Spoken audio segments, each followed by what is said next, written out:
రాజశేఖర రెడ్డి గారిని ప్రేమించే ప్రతి హృదయానికి, జగన్ బాబుని ఆదరించి హక్కును చేర్చుకున్న ప్రతి హృదయానికి కూడా చేతులెత్తి నేను నమస్కరిస్తున్నాను ఇవాళ. ఇకపోతే మరి తెలంగాణ కోసం, చనిపోయిన బిడ్డల కోసం, మరి రాజశేఖర రెడ్డి గారి కోసం ప్రాణాలు తీసుకున్న వారి కోసం కూడా ఒకసారి వైఎస్ఆర్ కాంగ్రెస్ పార్టీ నివాళి అర్పిస్తుంది. అంతేకాకుండా మొన్న ఉత్తరాఖండ్ నదుల్లో చనిపోయిన వాళ్ళకు కూడా మరి ఈరోజు వాళ్ళకు కూడా మరి వాళ్ళ కుటుంబాలకు, వాళ్ళ ఆత్మలకు శాంతి చేకూరాలని, వాళ్ళ కుటుంబాలకు ఆదరణ, ధైర్యం కలగాలని దేవుని ప్రార్థిస్తూ 2 నిమిషాలు అన్ని చావుల కోసం కూడా మనం మౌనం పాటిద్దామని మీకు అందరికీ చెప్పడం జరుగుతుంది.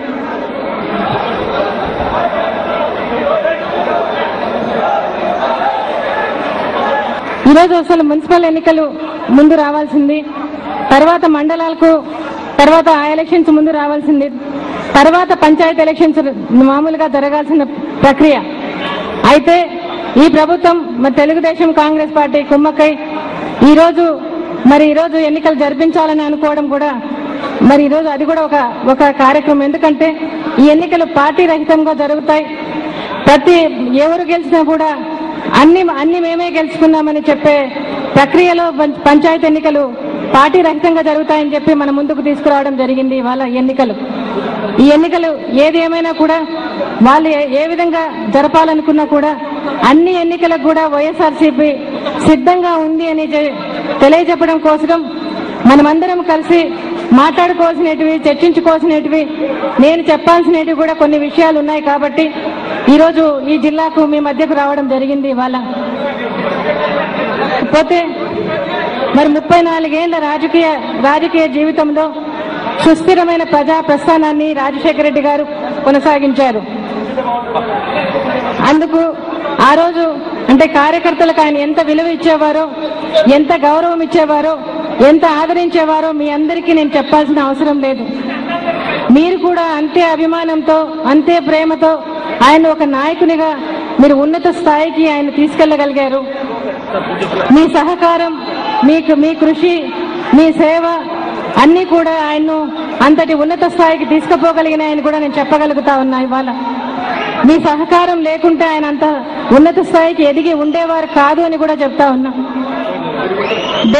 దేశ రాష్ట్ర రాజకీయాల్లో మరి ఈరోజు దేశ చిత్రపటంలో మనం రాజశేఖర రెడ్డి గారిని ఈరోజు మనం అంత ఉన్నత స్థాయిలో చూడగలుగుతున్నామంటే అది మీ వల్లనే అని కూడా నేను చెప్పగలుగుతా ఉన్నా. ఇవాళ మీరు ఆయన 34 సంవత్సరాలు ఆయన భుజాల మీద పల్లకీలాగా మీరందరూ మోసారని కూడా చెప్తా ఉన్నా. మీ సేవ, మీ కృషి నేను మరవలేనిది. ఈ కుటుంబం ఎప్పటికీ కూడా రుణం చెల్లించుకోలేనిది కూడా చెప్తా ఉన్నా. మీకు కుటుంబం ఎప్పుడు మీకు రుణపడి ఉంటుందని కూడా చెప్తున్నా. మరి అంతేకాకుండా మరి రాజశేఖర రెడ్డి గారినైనా, మరి జగన్ బాబునైనా, మరి షర్మిలమ్మ పట్లైనా మీరు చూపించిన ప్రేమ, అభిమానం, మరి కృతజ్ఞత, ఆప్యాయతకు ఈ కుటుంబం ఏమిచ్చినా ఏం చేసినా కూడా అది తక్కువే అని కూడా మీకు అందరికీ నేను తెలియజెప్తా ఉన్నా. మిమ్మల్ని ఎప్పుడు కూడా మర్చిపోదు. ఈ కుటుంబం ఎప్పుడు మీ ముందు ఉంటుంది. మీ కష్టాల్లో, సంతోషంలో, సమస్యల్లో అన్నింటిలోనూ ఈ కుటుంబం మీ ముందు నడుస్తుంది, మీకు తోడుగా ఉంటుంది, మీకు కావలసిన సహాయ సహకారాలు అందిస్తుందని కూడా ఈ సభాముఖంగా నేను తెలియజెప్తా ఉన్నాను. ఇవాళ అది చెప్పడానికే నేను ఇవాళ వచ్చాను.